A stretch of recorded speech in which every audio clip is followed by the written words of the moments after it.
Well, everyone, iOS 18.7.7 has been awesome on some newer iPhones. Right now within iOS 18.7.7, this is the latest and greatest from Apple from the iOS 18 perspective. And I think this was a really good choice from Apple to go through and basically, obviously make a device software like this, but not only just to make it, but to actually make it supported on all these iPhones. This has been one of the most important things Apple has done this year in terms of the software release cycle, and I feel like this is something that Apple should continue to do looking forward.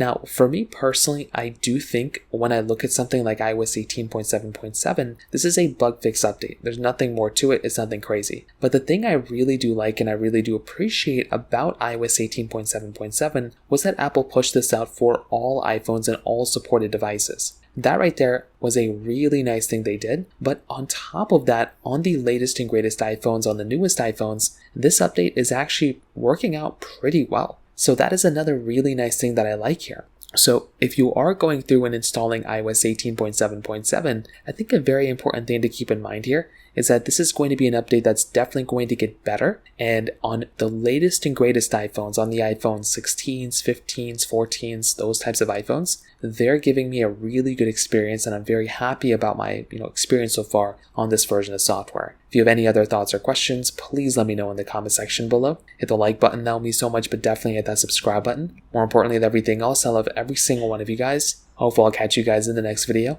Peace out till then.